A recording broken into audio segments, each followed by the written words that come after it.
Hello everyone, हमने अपना second chapter liquid state start किया हुआ था। लिक्विड स्टेट में हम अभी तक जो इसका बेसिक इंट्रोडक्शन है और दो main properties optical activity and vapour pressure ये फिनिश कर चुके हैं।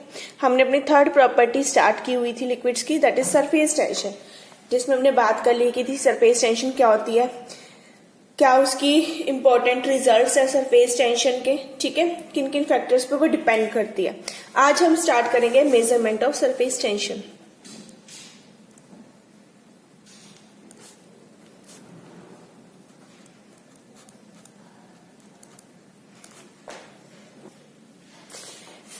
जो मेजरमेंट ऑफ सरफेस टेंशन है, इसके हमारे पास 3 मेथड्स हैं करने के। First is capillary method.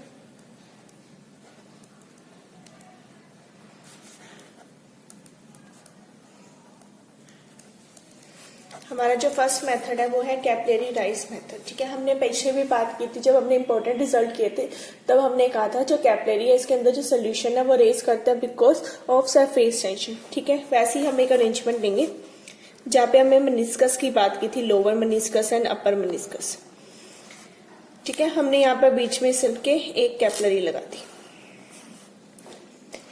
यहाँ पर हमने जिस भी लिक्विड की सरफेस टेंशन नोट करनी है उसे लेंगे।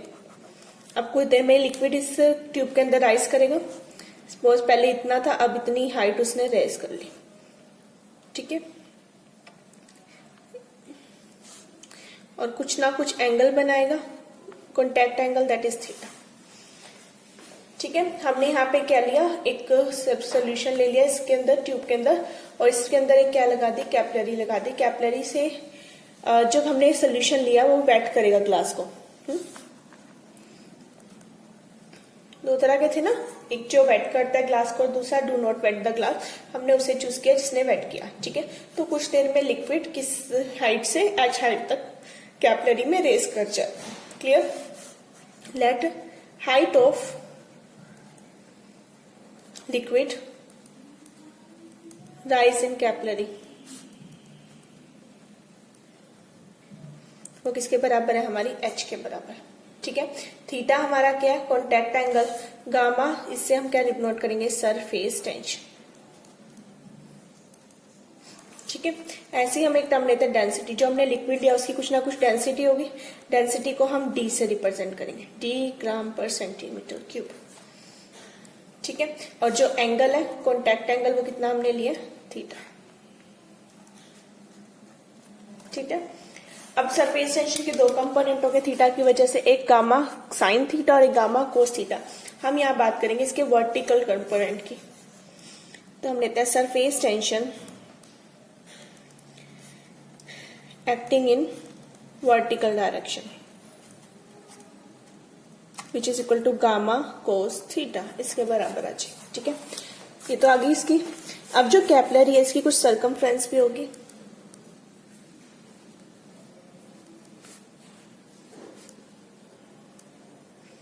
विच is equal to 2 pi r, ठीक है।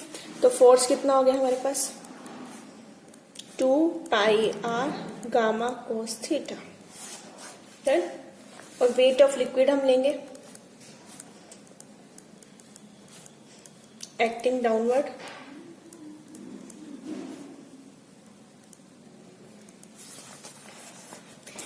पाई r square h D g, इसके बराबर, ठीक है। अब देखो एट इक्विलिब्रियम क्या होगा, जितना उस पर फोर्स है उतना इसका वेट होगा। तुम लेते हैं at equilibrium 2 pi r gamma cos theta is equal to pi r square h D g. हमें क्या निकालना है, surface tension gamma which is equal to pi r square h D g over 2 pi r cos theta. ये आ जाएगा, right हम इसके नीचे पाई से पाई कैंसिल, आर से आर कैंसिल, तो हमारे पास गामा क्या आ जाएगा, पाई कैंसिल हो गया, एक आर बचा, एक एच बचा, डी बचा, जी बचा, नीचे क्या बचा 2, पाई कैंसिल हो चुका, आर कैंसिल, 2 कोस थीटा। तो ये आ गया हमारा रिजल्ट, ठीक है।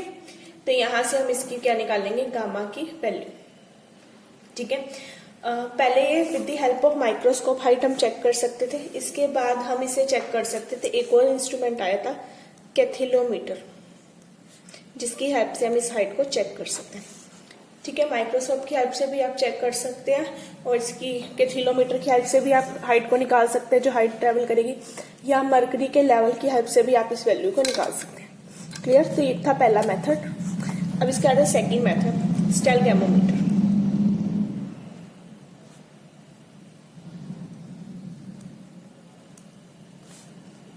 इसका इंपॉर्टेंट मेथड है। इसमें हमारे पास दो मेथड्स आते हैं, एक होता है ड्रॉप वेट और एक होता है ड्रॉप नंबर।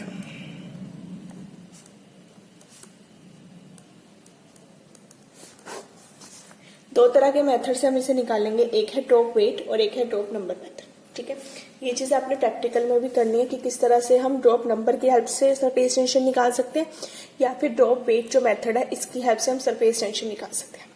यहाँ पर हमने क्या लेंगे, पहले बात करते हैं स्टेलगैमोमीटर की। ये कैसा होता है? जो हमारा स्टेलगैमोमीटर होता है वो कुछ इस तरह से होता है।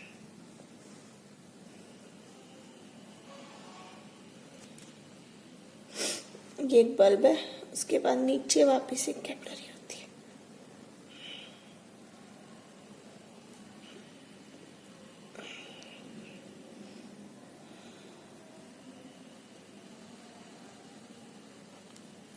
इस तरह से यहाँ पर एक मार्क लगा होता है जैसे हमारी पिपेट में होता है। ये हमारा बल्ब है, ये है कैपिलरी। सेम चीज है जैसे कैपिलरी में राइज करता है उस तरह से। ठीक है, तो सबसे पहले स्टेलगैमोमीटर की बात करते हैं। दोनों ही जो मेथड है, चाहे ड्रॉप वेट करो चाहे ड्रॉप नंबर करो, दोनों में जो करने का वे होगा वो बिल्कुल ही सेम होगा। पहले एक जनरल भी बात कर रहे हैं कि दोनों वे में हमें किस तरह से स्टेलगैमोमीटर के साथ वर्क करना है। ये हमारा स्टेलगैमोमीटर है, यहाँ पे एक बल्ब है, ये हमारा कैम लगा होगा। ठीक है, सबसे पहले हम इसको वॉश करेंगे। इसे वॉश करने के लिए सबसे पहले हम इसे क्लीन करेंगे क्रोमिक एसिड के साथ। ठीक है, क्रोमिक एसिड क्या होगा, इसमें से सारी इम्प्योरिटीज को रिमूव कर देगा। ठीक है, बट क्रोमिक एसिड क्या होता है, हल्का सा स्टिकी होगा तो इसके साथ स्टिक कर जाएगा। फिर हम इसे वॉश करेंगे वाटर के साथ। पहले क्रोमिक एसिड के साथ फिर वाटर के साथ। ठीक है, अब दिक्कत क्या है, वाटर को हमें प्रैक्टिकल में लेना है तो वो कहीं ना कहीं वाटर की ड्रॉप्स जो होती हैं वो हमारी ट्यूब के अंदर रह जाती है। फिर हम इसे वॉश करेंगे अल्कोहल के साथ, इथाइल अल्कोहल या जो भी आपके पास अवेलेबल होगा उस अल्कोहल के साथ। अल्कोहल क्या है, अल्कोहल कर लो या एसीटोन कर लो। ये क्या होता है, वोलाटाइल, तो इजिली इस ट्यूब में से क्या हो जाएंगे, अपने आप रिमूव हो जाएंगे। ये तो होगी हमारी क्लीनिंग। उसके बाद हम यहाँ क्या करेंगे, इसके माउथ के ऊपर एक रबर ट्यूब लगी होती है। ठीक है, इसे हम एक क्लैंप में लगाएंगे। क्लैंप स्टैंड होता है ना जिसमें हम अपनी ब्यूरेट को लगाते हैं, उसके अंदर हम इसको लगाएंगे। क्लैंप पे लगाने के बाद यहाँ पर हम पिंच कोक लगाते हैं। यहाँ पे होती है एक पिंच कोक। इससे हम क्या करेंगे, अपना प्रेशर सेट करेंगे, टाइट या लूज कर सकते हैं इस पिंच कोक को। हमने रबड़ लगा दी। अब हमें क्या करना है, दोनों मेथड के लिए सोल्यूशन इस ट्यूब के अंदर क्या करना है, सक करना है। सक करके इसे इस लेवल तक लेके जाना है और देन हम उसमें से ड्रॉप्स को गिरने देंगे। क्लियर? अब बात करते हैं पहले मेथड की, that is drop weight method. हमें यहाँ पे क्या लेना है, वेट की बात करनी है। इसका जो मेन प्रिंसिपल है वो क्या है कि जो वेट होंगी वो ड्रॉप्स की जो फॉल करेंगी इस कैपिलरी से, वो डायरेक्टली प्रोपोर्शनल किसकी होंगी, weight of solution, weight of drops of liquid is directly proportional to, हम मानते हैं, सरफेस टेंशन के। ठीक है, सपोज करो मेरे पास दो लिक्विड है, एक की सरफेस टेंशन γ1 है, दूसरे की क्या है γ2, विच इज इक्वल टू उनका वेट m1 बाय m2, इसके आ जाएगा। क्लियर? तो ये इसका मेन प्रिंसिपल है किस तरह से हम इसके ड्रॉप वेट से निकाल सकते हैं। अब करना क्या है, सबसे पहले हम स्टेलगैमोमीटर को अच्छे से क्लीन करेंगे। क्लीन करने के बाद हम उसके अंदर फिल करेंगे अपना वाटर। ठीक है, वाटर को यहाँ से सक करो, नीचे बीकर रखो, बीकर में वाटर लो, उसको आराम से सक करके स्टॉप तक लेके जाओ। ठीक है, फिर उसको एक एम्प्टी बोतल के अंदर ड्रॉप्स को फोल्ड करने दो। अब अप टू यू, आप 10 ड्रॉप्स भी फोल्ड करा सकते हो, 15 भी करा सकते हो, 20 भी करा सकते हो, जितनी मर्जी, पर एक फिक्स लेनी है, जितनी इसकी लोगे उतने ही लिक्विड की लोगे। ठीक है, सबसे पहले हमें करना क्या है, एक एम्प्टी बोतल लेनी है, तो हम लेंगे वेट ऑफ एम्प्टी बोतल, लेट दैट इज W1 ग्राम। तो कितना ले लिया हमने, W1 ग्राम। ठीक है, अब उसी बोतल के अंदर 10 ड्रॉप्स किसकी डाल दो, वाटर की। 10, 15, 20 जितनी मर्जी लो। 10 वाटर की ड्रॉप्स डाली, दैट इसका वेट कितना ले लिया गया, W2 ग्राम। अब ले लो वेट ऑफ बोतल, फिर अच्छे से इसमें से वाटर निकालो, उसको वॉश करो। वॉश करने के बाद उसमें अपना जो एक्सपेरिमेंटल लिक्विड है उसको ले लो और उसकी भी 10 ड्रॉप्स इसके अंदर जाने दो। ठीक है, सबसे पहले इसके नीचे एक बोतल रखी, वॉश कर लिया। वॉश करने के बाद एम्प्टी बोतल का वेट ले लिया, W1 आ गया। इसमें वाटर राइज किया, वाटर यहाँ तक लाए। पिंच कोर को एक बार सेट करना है, बार बार सेट नहीं करना। उसमें 10 ड्रॉप्स फॉल करने दो। जैसे ही 10 ड्रॉप्स आ गई उसके अंदर, उसका वेट कर लो बोतल और उसका W2। फिर सेम वे से लिक्विड का करो W3। तो वाटर का वेट कितना आ जाएगा,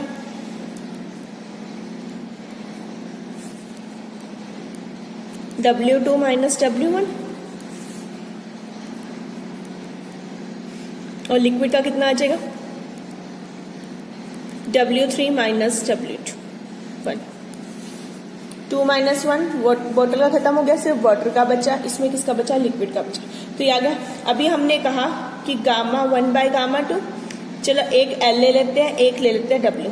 L represent liquid and W represent this. हमने कहा ये किसके बराबर होगा, लिक्विड के मास के बराबर, और ये किसके बराबर होगा, जो W का वेट आया दैट इज वाटर का वेट आया उसके बराबर। क्लियर। यहां से किसकी सरफेस टेंशन निकालें, लिक्विड की।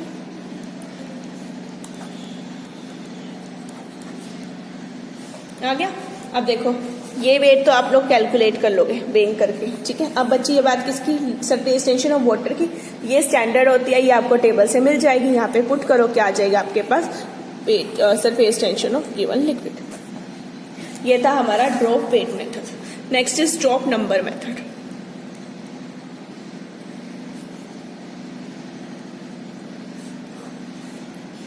अब हमने बात करनी है ड्रॉप नंबर मेथड की, कि ड्रॉप नंबर मेथड से हम इसे कैसे निकाल सकते हैं। ठीक है, ड्रॉप नंबर मेथड में सेम उसी स्टैलगैमोमीटर को यूज करना है, बट इसका जो मेन प्रिंसिपल है वो कहते हैं कि जो नंबर ऑफ ड्रॉप्स फॉर्म करेंगी, ठीक है, वो हमारे किसके बराबर हो जाएंगी, हमारी सरफेस टेंशन के, जितनी हमारे पास ड्रॉप्स आएंगी। अभी हमने पीछे क्या लिया, gamma 1 by gamma 2 is equal to M1 by M2। What is M is mass, जिनका वेट आया वही चीज थी ना। ठीक है, इसे हम इन कम करते हैं इन टर्म्स ऑफ डेंसिटी। ठीक है, क्या आता है कि नंबर ऑफ ड्रॉप्स फॉर्म्ड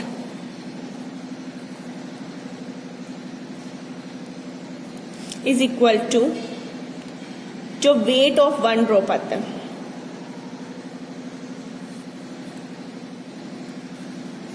उस एक ड्रॉप के लिक्विड के वेट के बराबर, which is equal to V into d by n. आपने इससे निकालना है। ठीक है, V into d by n से।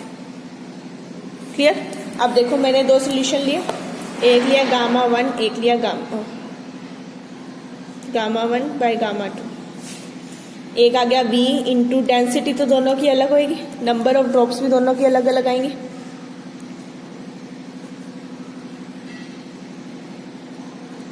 पर सेम वॉल्यूम रहेगी ना, कैपिलरी तो सेम है तो वॉल्यूम सेम रहेगी, तो कैंसिल आउट हुआ।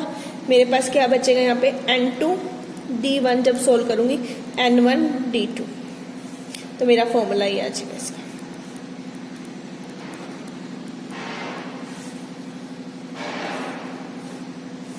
ठीक है, वेयर D1 एंड D2 क्या है, उनकी डेंसिटी है।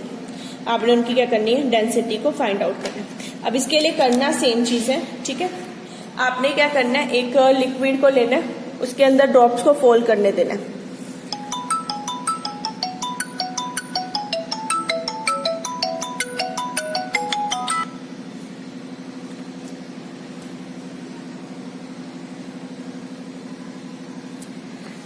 हमने यहाँ पे क्या लेना है, एक लिक्विड लेना है, उसके अंदर पहले सोल्यूशन, इसे ट्यूब को स्टैलगैमोमीटर को अच्छे से वॉश कर लेना है। वॉश करने के बाद पहले क्रोमिक एसिड से, फिर वाटर से, फिर एसीटोन या अल्कोहल से वॉश करना है।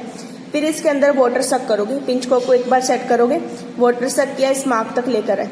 मार्क तक लेके आने के बाद अब वाटर को फ्रीली छोड़ दोगे, फॉल करने दोगे। आपने देखना है इस मार्क से लेके नीचे एक मार्क होता है, उस मार्क तक कितनी नंबर ऑफ ड्रॉप्स फॉल करेंगे।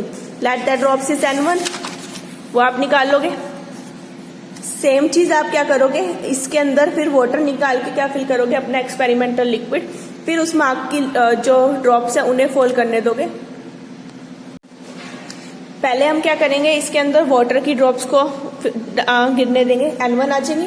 फिर हम सेम प्रोसीजर करेंगे और उसमें अपना एक्सपेरिमेंटल लिक्विड लेंगे, उस लिक्विड की ड्रॉप्स को फॉल आउट करने देंगे, वो हमारी क्या आ जाएगी N2। और ऐसे ही लिक्विड को बोतल, एम्प्टी बोतल का वेट ले लेंगे, जैसे पीछे लिया, बोतल को वाटर से भर के उसका वेट ले लेंगे और वाटर को लिक्विड से भर के उसका वेट ले लेंगे, उसे यहाँ पुट करके क्या निकाल लेंगे, अपनी डेंसिटी।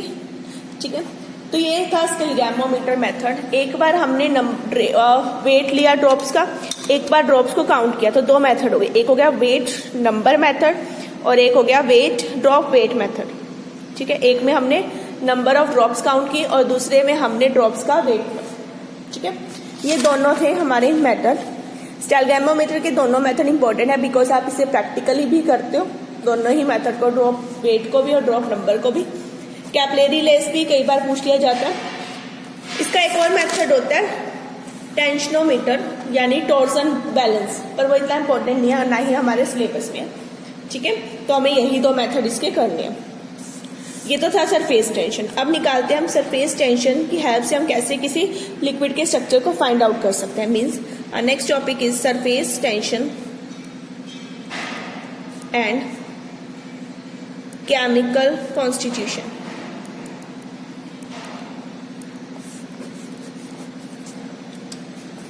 सरफेस टेंशन और केमिकल कॉन्स्टिट्यूशन की बात करें तो इसका जो रिजल्ट था वो हमें दिया था मैक्लोड ने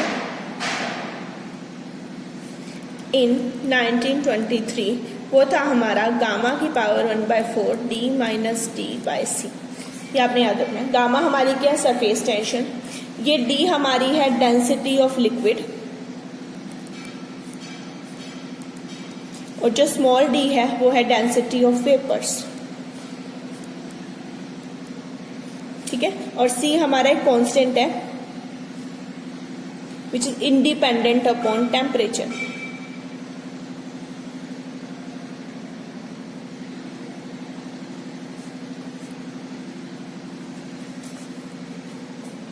देन ये टर्म आ गई हमारे पास। देन 1924 में स्यूगेन ने कहा कि नहीं, इसे थोड़ा सा और मॉडिफाई करते हैं, तो इनने 1924 इसके एक साल बाद इसको थोड़ा मॉडिफाई किया। उन्होंने इसे m से, मोलिकुलर मास से मल्टीप्लाई कर दिया बोथ साइड्स। उन्होंने कहा ये जो टर्म आई है ये है हमारी पैराकोर। पैराकोर एक इंपॉर्टेंट टर्म है, इसे हम बोलते हैं पैराकोर। ठीक है, तो मैं यहाँ से ऐसे लिख सकती हूँ m गामा की power 1/4 d minus T is equal to parachor. ये मेरी किसके बराबर है, पैराकोर। अब व्हाट इज m/d। ठीक है, इतना आ गया। अब आते हैं यहाँ पर डेंसिटी की बात करते हैं। एक है डेंसिटी लिक्विड की, एक है डेंसिटी जो हमारे वेपर्स की है। अब वेपर्स यहाँ कोई हीटिंग तो होनी नहीं, तो वेपर्स तो कम बढ़ेंगे, यानी उनकी डेंसिटी भी कम होगी, तो d small d can be neglected. तो उसने कहा ये टर्म मेरे पास ये बची। What is m/d। m/d is volume, mass upon density is volume. Density क्या होता है, मास अपॉन वॉल्यूम। मैंने यहाँ से वॉल्यूम निकाल लिया, तो मैं इसे वॉल्यूम लिख सकती हूँ। वॉल्यूम गामा की पावर 1/4 इज इक्वल टू पैराकोर। ठीक है, तो अब पैराकोर को डिफाइन कैसे करेंगे। अगर पैराकोर को डिफाइन करने के लिए मैं गामा को अगर 1 ले लूँ तो किसके बराबर आ गई, वॉल्यूम के बराबर। If surface tension is 1 dyne, अगर मैं गामा को 1 ले लूँ तो पैराकोर किसके बराबर आ जाएगा, v के बराबर। ठीक है, तो कैसे डिफाइन करेंगे। Parachor of a liquid is smaller volume of liquid at the temperature at which surface tension of liquid is 1 dyne per centimetre, या फिर यूनिटी। पैराकोर क्या है, मोलर वॉल्यूम है। कब, किस टेम्परेचर पे, उस टेम्परेचर पे जिस पर सरफेस टेंशन लिक्विड की कितनी है, 1। अभी जो पैराकोर है ये हमारी additive as well as constitutive property है। अब what is additive and what is constitutive. Additive का मतलब होता है एडिशन ऑफ एटम। कितने एटम है, सपोज करो बेंजीन की बात करती हूं मैं, C6H6 ही होती है बेंजीन। ठीक है, 6 कार्बन 6 हाइड्रोजन, ठीक है। तो 6 हाइड्रोजन, तो जितनी वैल्यू आप लोगे 6 टाइम किसकी हो जाएगी, कार्बन की, क्योंकि 6 कार्बन है, और 6 ही किसके हो जाएंगे, हाइड्रोजन की, ठीक है। तो आपने 6 कार्बन की वैल्यू ले ली, 6 हाइड्रोजन की वैल्यू ले ली, ठीक है। अब व्हाट इज कॉन्स्टिट्यूटिव? कॉन्स्टिट्यूटिव का मतलब होता है उनमें डबल बॉन्ड है, ट्रिपल बॉन्ड, रिंग कितनी है, बेंजीन रिंग कितनी है, 4 मेंबर कितनी है, 4 मेंबर, 3 मेंबर, 2 मेंबर, ऐसी कितनी रिंग्स है, नंबर ऑफ रिंग्स, उनकी कॉन्स्टिट्यूशन कैसी है, वो कैसे बने हुए हैं, उसके ऊपर जो डिपेंड करे वो होती है कॉन्स्टिट्यूटिव प्रॉपर्टी। जो डिपेंड करे नंबर ऑफ एटम्स के ऊपर, कितने एटम्स हैं, उसे हम क्या बोलते हैं, उनकी एडिटिव प्रॉपर्टी।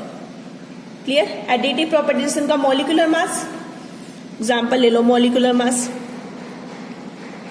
जब मॉलिक्यूलर मास निकालते हो वो भी तो ऐसे ही करते ना, कार्बन का मास कर दो प्लस हाइड्रोजन का कर दो, इस तरह से। और ये कॉन्स्टिट्यूटिव लाइक ऑप्टिकल एक्टिविटी, वो एक कॉन्स्टिट्यूटिव प्रॉपर्टी है।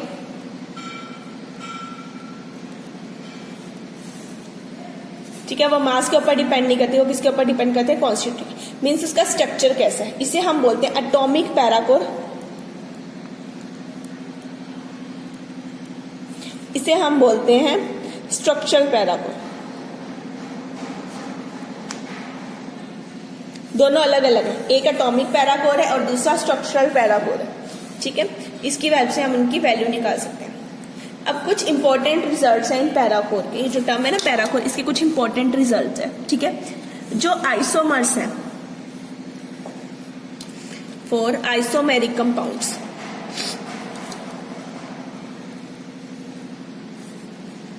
पैराकोर is nearly same. For example ortho, meta and para, ठीक है। किसी के भी ऑर्थो, मेटा, पैरा आइसोमर लोग हैं, उनकी वैल्यू नियर अबाउट सेम आएगी, ज्यादा फर्क नहीं आएगा इनमें, ठीक है। क्लियर? अब जो होमोलोगस है, होमोलोगस होते हैं ना जिनमें सेम डिफरेंस होता है CH2 ग्रुप का, फॉर होमोलोगस सीरीज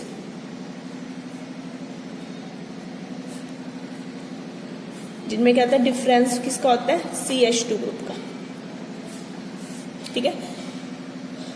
उनमें इनकी जो वैल्यू है वो भी क्या आएगी, नियरली सेम आएगी, हैज नियरली सेम पैराकोर वैल्यू, ठीक है। जिनकी पैराकोर का डिफरेंस आएगा वो भी सेम आएगी, बिकॉज जो डिफरेंस है वो नियरली CH2 ग्रुप का ही है, तो जो CH2 ग्रुप की वैल्यू आएगी उतना ही उनके बीच में पैराकोर का क्या आ जाएगा, डिफरेंस आ जाएगा। क्लियर? तो ये थी कुछ प्रॉपर्टीज जो हमारी पैराकोर में हम पढ़ते हैं। अब पैराकोर को निकालना कैसे है, ये इंपॉर्टेंट है, ठीक है। पैराकोर निकालने के लिए हम इसके न्यूमेरिकल साथ में करेंगे, न्यूमेरिकल वे से हम इसे सोल्व करते हैं। क्लियर? तो मैं इसके न्यूमेरिकल करा रही हूँ, वहीं से हम इसकी वैल्यू निकालेंगे पैराकोर। या पहले एक कॉमन एग्जांपल ले लेते हैं पैराकोर का, फिर न्यूमेरिकल करते हैं, ठीक है। एक एग्जांपल लेते हैं। तो हमें पैराकोर की वैल्यू निकालनी है। अब आपको जैसे जिसकी वैल्यू पूछी गई है आपने निकालनी है। आपको पैराकोर के लिए एक टेबल की वैल्यू दी होती है जिसमें सारी वैल्यूज आपको गिवन होगी। जैसे ये देखो, किस कार्बन की कितनी है, हाइड्रोजन की कितनी है, डबल बॉन्ड की कितनी है, ट्रिपल बॉन्ड की, 6 मेंबर रिंग के तो कितनी है, 5 मेंबर कितनी है, हर किसी की वैल्यू इस टेबल में गिवन है। एक कॉमन क्वेश्चन ले लेते हैं।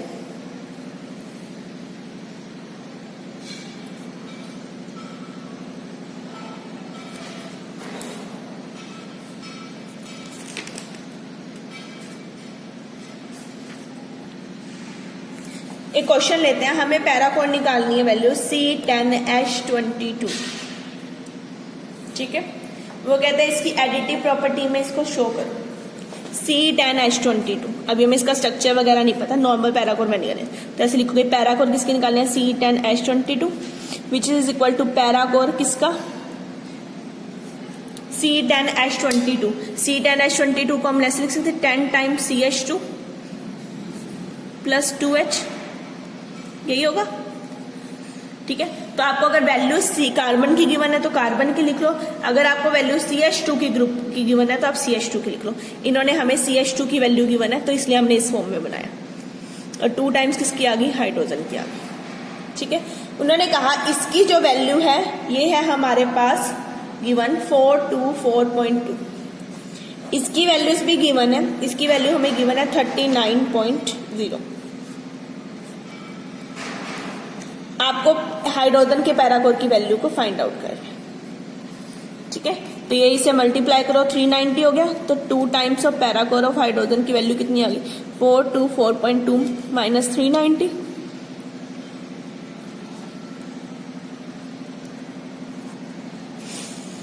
इसे माइनस करोगे 34.2 बाई 2, जब डिवाइड करोगे 17.1, तो जो हाइड्रोजन के पैराकोर की वैल्यू कितनी है 17.1, और जो एक्चुअल वैल्यू होती है वो भी कितनी होती है 17.1।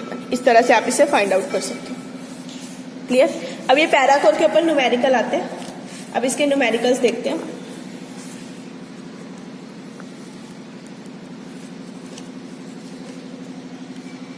पहले पैराकोर के न्यूमेरिकल करा रही हूँ, पैराकोर के न्यूमेरिकल के बाद हम इसके दूसरे न्यूमेरिकल करेंगे।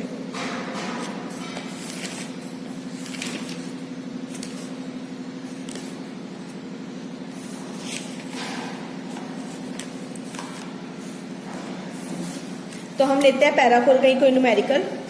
5th क्वेश्चन लेते हैं। वो कहता है parachor of ethane and propane are given of this, what are the value of parachor of hexane. Hexane की वैल्यू निकालनी है। उन्होंने किस किस की दिया हमें, इथेन,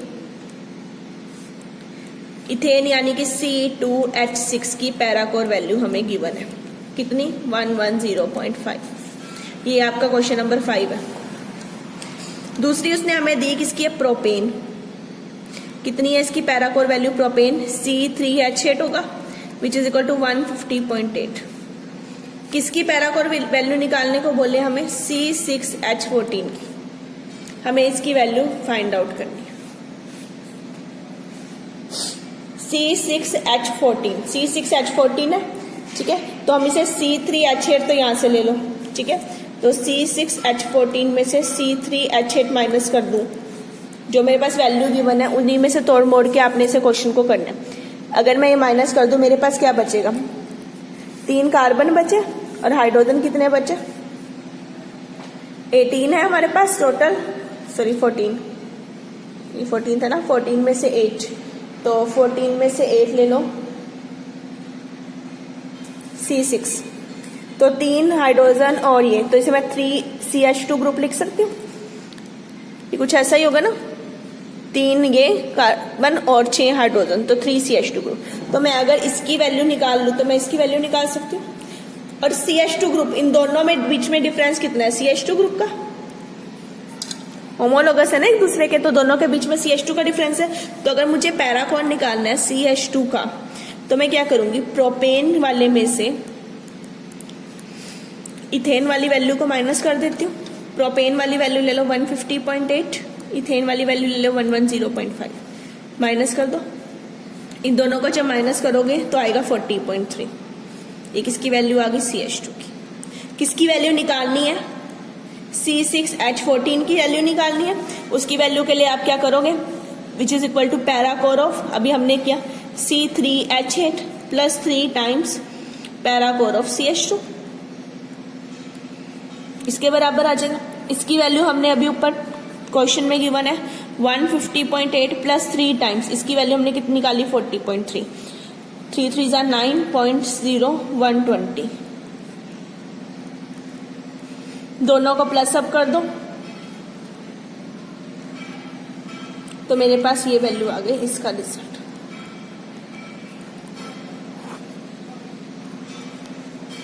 ठीक है, आपको क्वेश्चन में क्या गिवन है आपने उसी के अकॉर्डिंग उसे मॉडिफाई करके चलो। क्लियर। अब आते हैं इसके नेक्स्ट क्वेश्चन पे, पैराकोर का ही देखते हैं। हमें नेक्स्ट क्वेश्चन है इसका 6th क्वेश्चन जो गिवन है हम वो देखते हैं। देखो क्या गिवन है, 4 क्यूनोन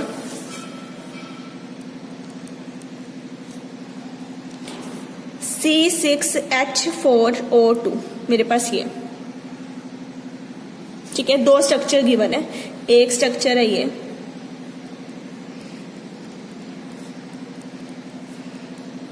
और एक स्ट्रक्चर है ये।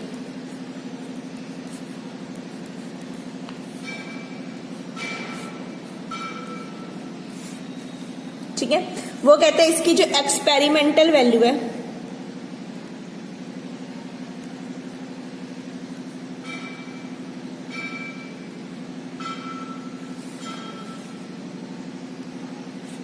वो है 237, ये देखो लिखी हुई है ना, ठीक है। और कुछ और वैल्यूज गिवन है हमें, जो वैल्यूज हमें गिवन है मैं यहाँ लिख रही हूँ। पैरा कोर किसकी, हाइड्रोजन की 17.1, पैरा कोर किसकी गिवन है, कार्बन की, दैट इज 4.8, ठीक है। पैरा कोर किसकी गिवन है हमें, डबल बॉन्ड की, डीबी मीन्स डबल बॉन्ड 23.2, और पैरा कोर जो ऑक्सीजन है उनकी है 20, और 6 मेंबर रिंग की, para core of 6 member ring, ठीक है, दैट इज 6.1। हमें ये वैल्यू गिवन है, ठीक है। अब हमें क्या निकाल देना है, स्ट्रक्चर को फाइंड आउट करना है कि ये एक्चुअल स्ट्रक्चर है या ये एक्चुअल स्ट्रक्चर है। क्लियर, सारी वैल्यूज जो मुझे गिवन है मैंने निकाल ली। अब मेरे पास दो स्ट्रक्चर है, ये स्ट्रक्चर ए है, ये बी है। सारी वैल्यूज नहीं देखो, दोनों की पैरा कोड निकालो, जो एक्चुअल वैल्यू के नियर अबाउट होगी वो इसका एक्चुअल स्ट्रक्चर है। मैं दोनों के लिए पैरा कोड निकालती हूँ। पहले निकालते हैं 4A, इधर निकालते हैं B के लिए, ठीक है। इसका जो पैरा कोड है इसमें सबसे पहले देखो क्या क्या ऐड होगा इस स्ट्रक्चर के लिए। 1 2 3 4 5 6 कार्बन है, ठीक है, तो 6 time parachor of carbon आ गया। हाइड्रोजन देखो 1 2 3 4, 4 ही हाइड्रोजन है ना, इस जगह तो ऑक्सीजन आ गई, तो 4 इसके अंदर किसकी वैल्यू आ गई, हाइड्रोजन की, प्लस अब देखो ऑक्सीजन कितनी है, तो 2 टाइम आ गई ऑक्सीजन। क्लियर, इतना हो गया। नेक्स्ट प्लस डबल बॉन्ड कितने हैं, 1 2 3 4, ये भी तो एक तरह के डबल बॉन्ड है, तो 4 टाइम्स किसकी वैल्यू आ गई, डबल बॉन्ड की, प्लस 6 मेंबर रिंग, एक ही मेंबर रिंग दिख रही है ना 6 मेंबर, तो एक वैल्यू आ गई किसकी, 6 मेंबर रिंग की। ये सारी वैल्यू सही मेरे पास, क्लियर। अब देखो 6 टाइम पैराकोर किसका, कार्बन का, कार्बन की वैल्यू ले लो 4.8, प्लस 4 टाइम किसका है, हाइड्रोजन का, हाइड्रोजन की वैल्यू ले लो 17.1, प्लस 2 टाइम किसकी है, ऑक्सीजन की वैल्यू कितनी है 20, plus 4 time double bond, double bond की वैल्यू 23.2, प्लस 6 मेंबर रिंग की 6.1। सोल्व कर लेते हैं इस वैल्यू को, तो या जब कैलकुलेटर से प्लस करोगे तो ये वैल्यू आती है 236.1।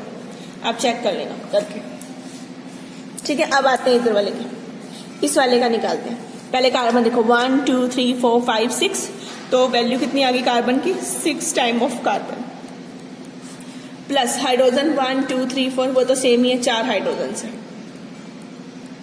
ऑक्सीजन कितनी है, 2, इतना तो सेम लेगा। फर्क कहाँ पे है, इनके डबल बॉन्ड्स में। इसमें कितने डबल बॉन्ड है, 1 2 3, तो इसमें 4 थे ना, 1 2 3 4, इसमें 3 है, तो इसमें प्लस 3 टाइम्स वैल्यू किसकी आ गई, डबल बॉन्ड की। प्लस अब आ जाओ रिंग के ऊपर, 1 2 3 4 5 6, एक रिंग तो ये दिख रही है, एक रिंग ये भी तो है, 1 2 3 4 5 6, 6 मेंबर रिंग एक और है ना, तो 2 6 मेंबर रिंग हो गए इसमें, तो ये 2 हो जाएगा। क्लियर, अब वैल्यूज पुट करो, 6 टाइम कार्बन की वैल्यू, 4 टाइम हाइड्रोजन की, 2 टाइम ऑक्सीजन की, 3 डबल बॉन्ड है उनकी वैल्यूज, और 2 रिंग है उनकी वैल्यूज। जब आप इस सारे को सोल्व करोगे तब आपका जो रिजल्ट आएगा वो हैगा आपका 219.0। आप सोल्व करके देख लेना, ठीक है। तो आपके पास ये फर्क आ गया दोनों के बीच में, एक की 236.1, एक की 210। स्ट्रक्चर ए की वैल्यू नियर अबाउट सेम है, ये क्या है, क्लोज है,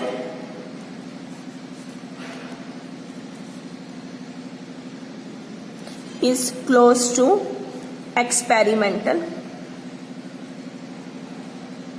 वैल्यू।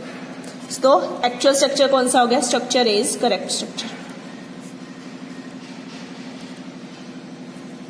तो आपको करेक्ट स्ट्रक्चर निकालना है वो आप इस तरह से निकाल सकते हैं, ठीक है। इस तरह से आपको पैराकोर की वैल्यूज गिवन होंगी, आपने वो फाइंड आउट करनी। क्लियर, चले आगे। अब इसी के कुछ और क्वेश्चन है जिसमें पैराकोर नहीं है, बाकी टर्म्स है उन्हें देख लेते हैं। पहला क्वेश्चन देखो, रेडियस गिवन है कैपिलरी में, लिक्विड की डेंसिटी गिवन है, हाइट गिवन है, फाइंड द सरफेस टेंशन। कौन सा मेथड है, कैपिलरी राइस मेथड, पहला मेथड उसका क्वेश्चन है। तो ले लो, रेडियस कितनी गिवन है, 0.105 mm,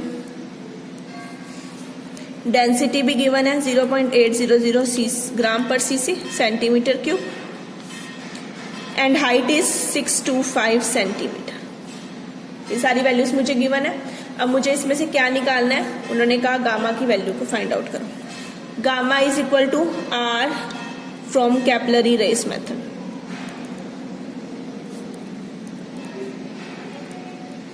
are H D G upon 2 cos θ2। ठीक है, ये हमारे पास आ गया जो हमारा फॉर्मूला था, are H D g over 2।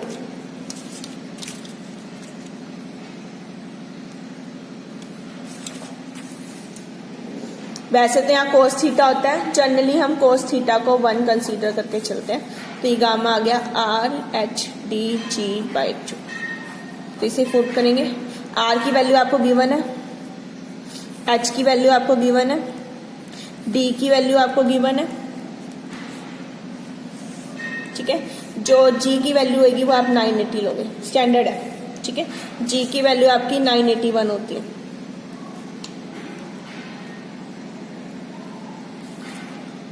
तो वही लोगे डिवाइड बाय 2। आप इस सारी वैल्यूज को जब सोल्व करोगे तो आपकी जो गामा की वैल्यू आएगी वो आएगी आपकी 25.73 डाइन्स पर सेंटीमीटर। सोल्व करके देखेंगे, जस्ट सिंपल सारी वैल्यूज को हमने पुट डाउन किया और कुछ नहीं किया। क्लियर।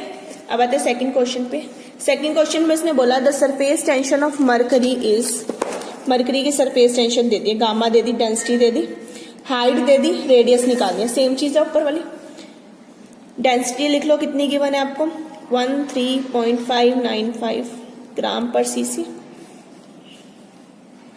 गामा दे दिया 483.3 डाइन्स पर सेंटीमीटर। एच की वैल्यू दे दी 10 सेंटीमीटर। ठीक है, अब उसने क्या निकालने को बोला है हमें, यहां से कहते हैं कि फाइंड आउट कर दो रेडियस को। पे same formula R H D G upon 2। तो मुझे यहां से क्या निकालना है, आर की वैल्यू निकालनी है।